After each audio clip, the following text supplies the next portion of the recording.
Untuk mengetahui perkembangan terkini terkait kasus sindikat jual beli bayi di Medan, kita bergabung dengan Risti Ayu di Medan. Risti, setelah menangkap 4 orang dalam kasus jual beli bayi ini, bagaimana perkembangan terkini dari penyidikannya? Andini, untuk perkembangan sementara dari penangkapan 4 orang yang diduga terlibat dalam sindikat penjualan bayi di Kota Medan masih dalam proses pengembangan karena diduga kuat tidak hanya 4 orang ini saja, masih ada beberapa orang lain yang terlibat, mengingat pada awalnya polisi yang pada dalam hal ini adalah Polsek Delitua melakukan penangkapan terhadap Bidan M. Awalnya bukan Bidan M yang menjadi target untuk ditangkap, melainkan oknum lain menjadi rekanan Bidan M. Namun pada saat pengejaran rupanya rekan dari Bidan M ini mengaku sedang tidak ada stok bayi untuk dijual sehingga dialihkan ke Bidan M. Nah, dari latar belakang inilah kemudian Bidan M ditangkap bersama dengan suaminya dengan inisial Z. Kemudian juga ada dua orang tua bayi yang akan dijual ini, yakni dengan inisial T dan J. Adapun calon pembeli ini adalah polisi dari Polsek Delitua yang menyamar sebagai calon pembeli. Dan dari penangkapan Bidan M dan suaminya ini ada beberapa alat bukti yang berhasil ditemukan, yakni bukti pembayaran transaksi bayi, surat perjanjian jual beli, dan juga telepon seluler yang biasa digunakan Bidan M untuk berkomunikasi dengan pihak ketiga atau calon pembeli, juga dengan orang tua kandung yang akan menjual bayinya.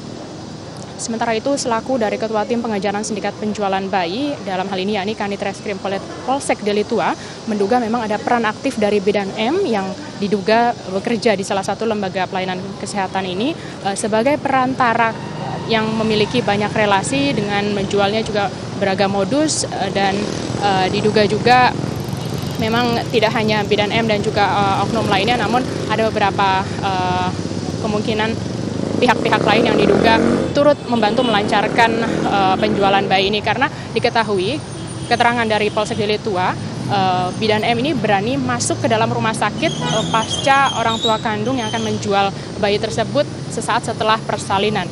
Dan dari hal ini juga polisi akan terus mengembangkan kasus dan untuk meminta keterangan dari 4 orang ini untuk kemudian mengungkap siapa saja yang menjadi jaringan penjualan ini, karena memang diketahui Bidan M ini telah 3 kali menjual bayi dan nantinya akan dikenakan pasal 83 Undang-Undang Nomor 35 Nomor 2014 tentang perlindungan anak dengan ancaman hukuman maksimal 15 tahun penjara. Berikut keterangan selengkapnya dari Kanit Reskrim Polsek Delitua.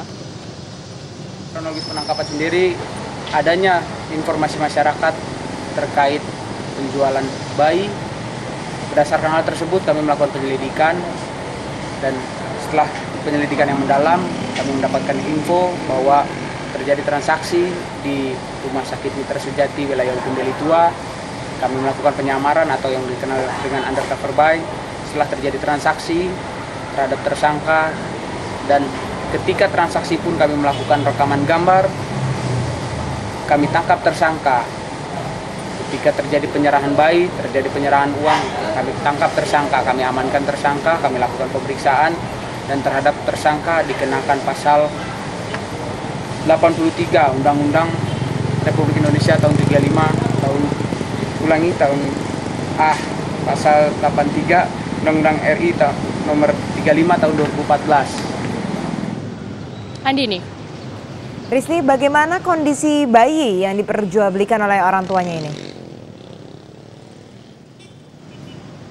Ini bayi laki-laki yang berusia 1 minggu ini saat ini telah berada di lokasi yang aman di bawah penanganan dan juga kendali dari Dinas Tenaga Kerja dan Sosial Pemko Medan untuk kemudian diasuh dan nantinya akan diserahkan ke salah satu rumah sakit swasta untuk menjalani perawatan yang lebih intensif, karena memang usia dari bayi laki-laki ini baru 1 minggu usai persalinan dari orang tua kandungnya. Dan nantinya juga Dinas Sosial ini akan menjamin pengawasan, biaya perawatan, dan kebutuhan lainnya selama nantinya ada kepastian hukum dari orang tua kandungnya untuk menjalani masa tahanan ataupun ke tahap berikutnya ini pengadilan. Andini. Risti Ayu, terima kasih.